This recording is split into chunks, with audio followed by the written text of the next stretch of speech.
Kia ora whanau. I just thought I'd drop a quick video. I know that some of our Triponic whanau had issues with changing tyres in the quarter, and it really could kind of ruin some of their day. So I thought it was important that not only we go over some of that the wheel changing stuff, but I know that a lot of people are rocking these CO2 canisters, and I just thought I'd go over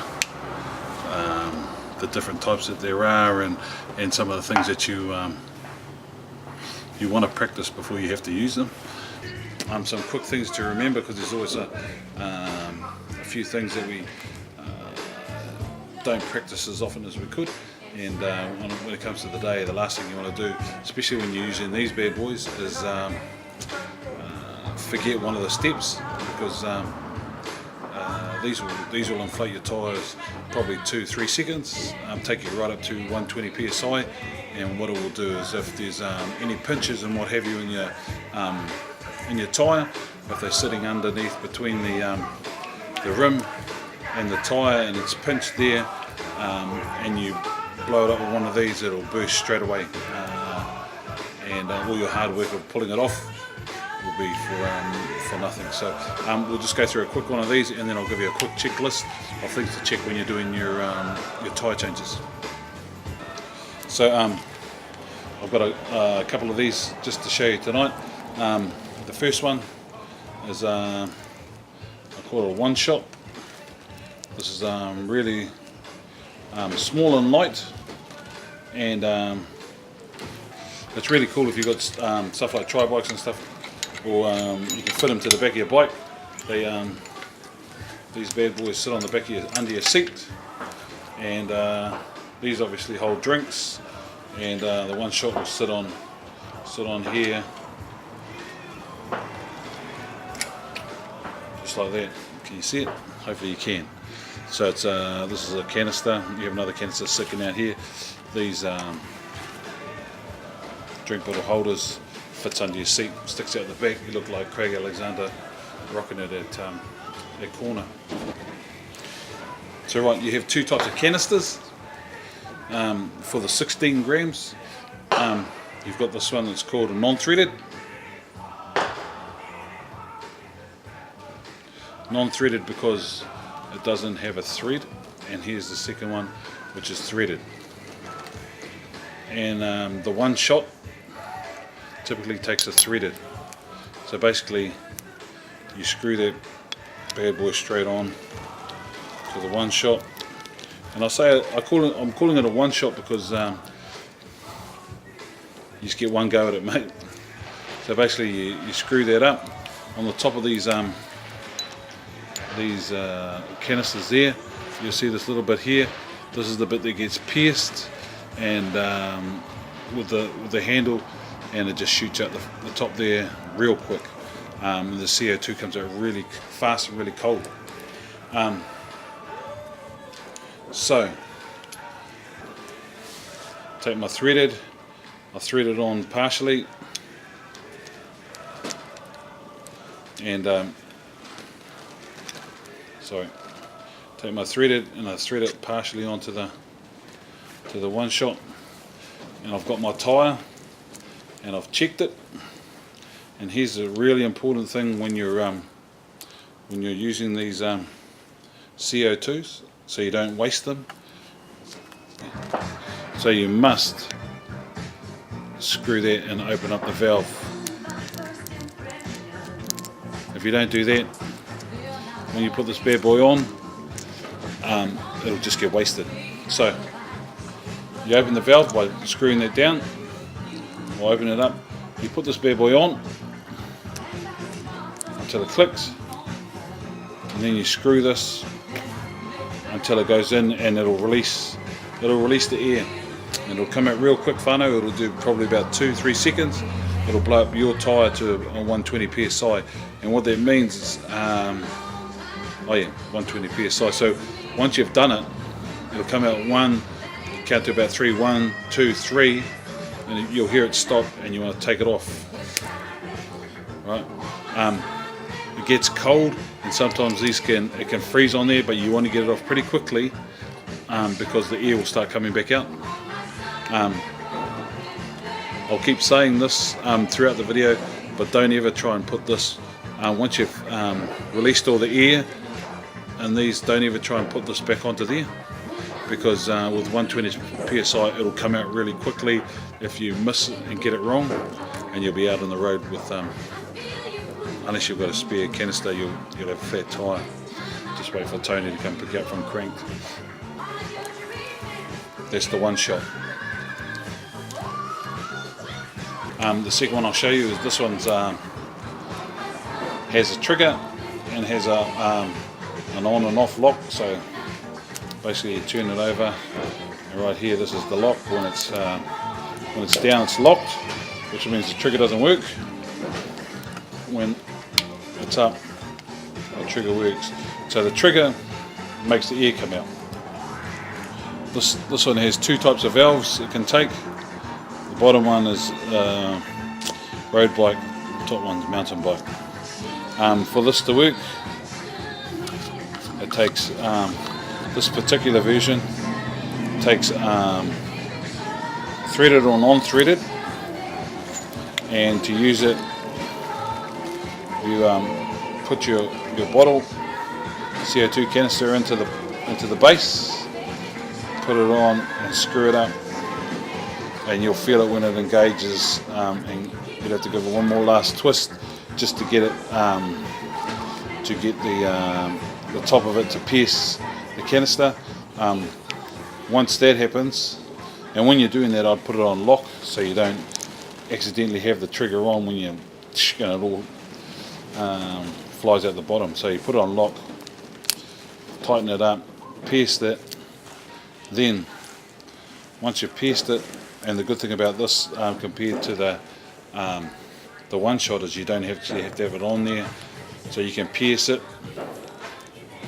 put it onto the valve, flick this bad boy up, unlock it, and pull the trigger. So the ones that have the trigger, I kind of think it's a good idea because it can freeze on there. I kind of do it in like 3 bursts. So rather than going 1 and freezing, I kind of put it on there.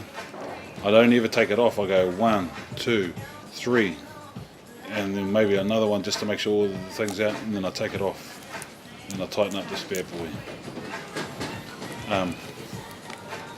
Yeah, so it's the same concept, but it just gives you that trigger, which is a lot more friendly. Once again, even though if you've got the trigger and you think, oh, I've got a little bit more air in there, I wouldn't suggest to try and put it back on, because when you put it back on you'll lose all the air that's in there, unless you're some type of magic person and get it on. Great. So if you've got a little bit of air left, I'll just screw this up and ride back how it is. So the last one that I've got, the last one that I know about anyway is the same concept. Has a lock, and so that lock up like that means the trigger doesn't work, and I put it down like that, trigger works. So I can, when I'm putting in the bottle, I'll put it on lock, unscrew this bad boy, and because this one here actually takes threaded bottles, I've got the choice of either taking a threaded canister and screwing it in myself, which or I can put it in this bad boy here, put in the base. I put the base in. Once it hits the thread, it'll start threading itself on. Here's one thing that you do want to make sure of, is that when you screw it on, that this thread is lined up. You don't want to kind of cross thread it, because once the pressure comes on, these things can blow apart. So make sure it's all nice lined up, looking great, and yeah, screw them in, mate.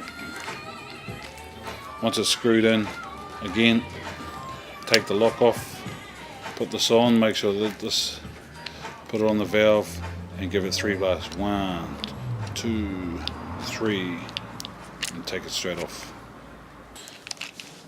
Once you've got these bottles, this one here is pretty cool, and the other ones work the same. I think you can, to store your bottles, your CO2 canisters, you can put them upside down, slide them in there, and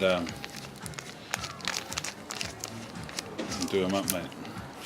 And there it is, just waiting for you to roll.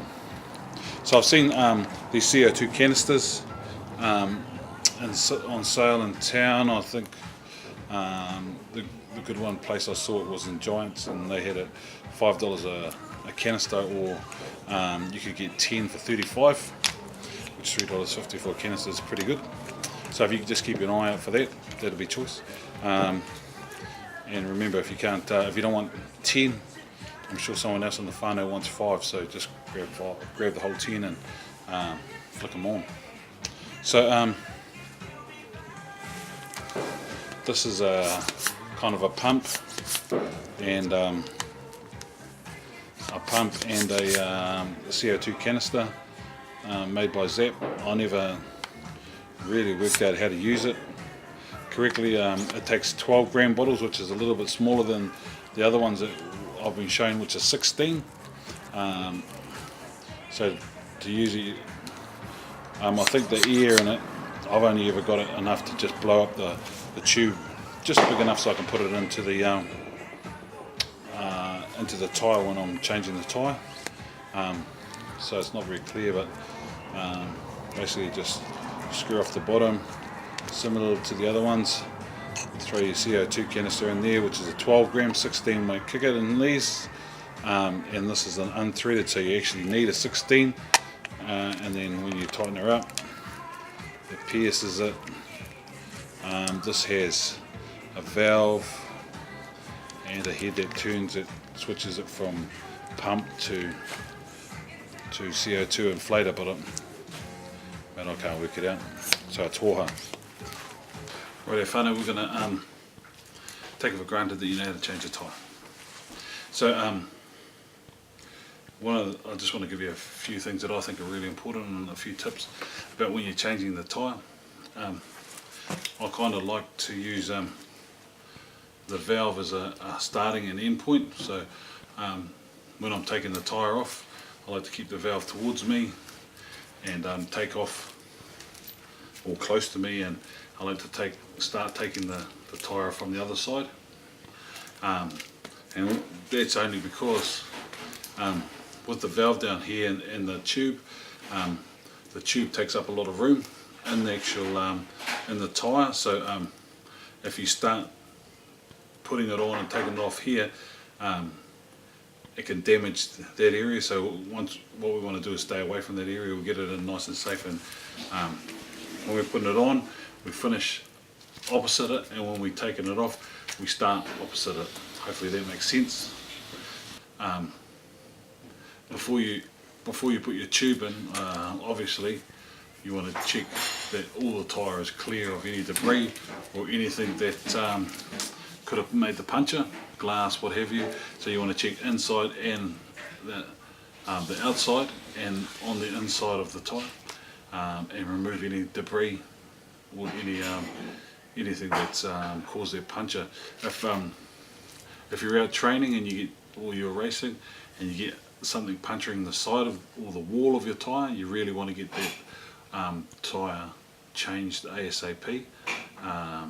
You can ride back, just be careful, don't do things fast, because there's a lot of pressure on the sidewalls of tyres. So this is like the face of the tyre here, and here's the sidewalls just by the rim. You don't want things to pierce that side. If you run into a nail, what have you, on that side, you want to replace this tyre pretty much when you get back to a shop or what have you. If you've got some spares at home, you want to get rid of that tyre, mate. And it doesn't matter how old it is. If it's brand new and you've done the side wall, all the strength is compromised in that tyre, you want to get rid of it. Forget that, mate. You've put the tyre on, and now a real important thing to do is to check that there's no pinches in between your tyre and the rim here. So I'm lucky here, I don't know if you can see it, but my rim tape is a different colour. So again, I use my valve as a checkpoint, and I'll pull the tyre back like this and check that there's no tube between the tyre and the rim, and I'll do that the whole way around. And once I do that the whole way around, I see white there. It's a good sign that there's no tube coming up between the tyre and the rim. Once I get back to that valve, I'll turn around the other side and check the other side as well. Just make sure there's no pinches in the tyre. And the reason why that's really important is when you use these CO2 and canisters, as I said before, mate, that it takes 2 seconds, 3 seconds to blow it up to 120 psi, and it'll be even quicker to blow it up. If there's a pinch in there, the tyre will just burst. So I better check it before I show you how these things work.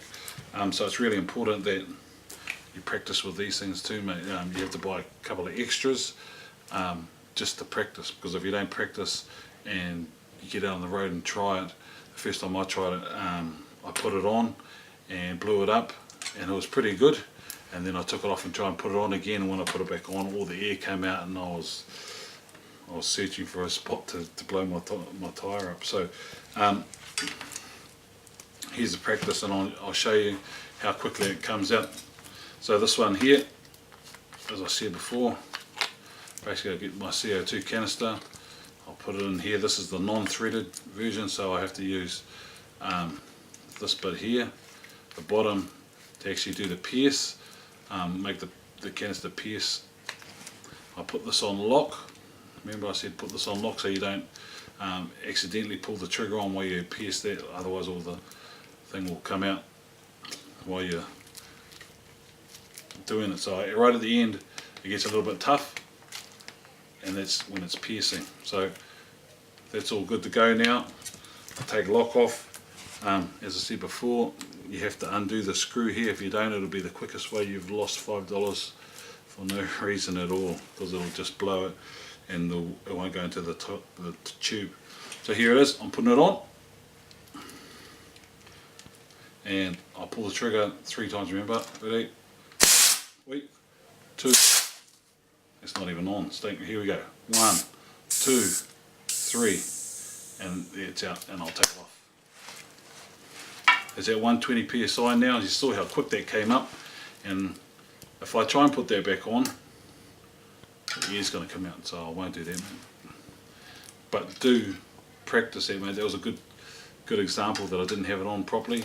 Had I not practiced it, I wouldn't have known how to do it properly, so I won't do that again.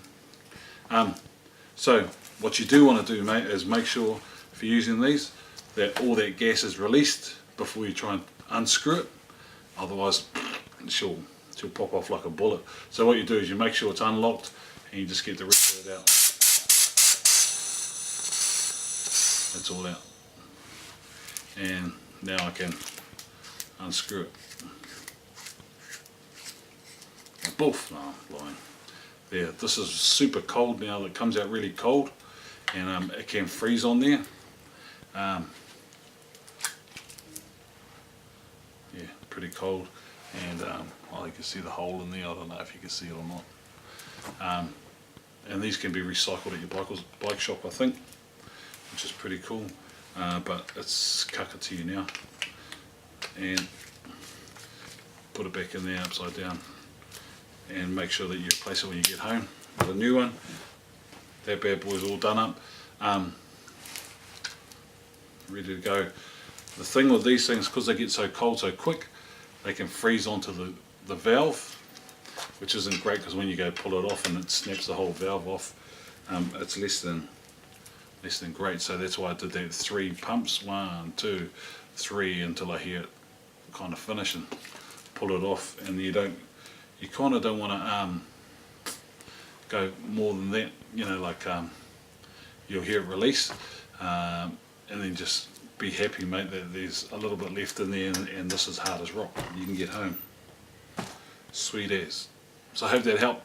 If it didn't, You ruined my Friday night, mate. Here we go. All done. Cheers.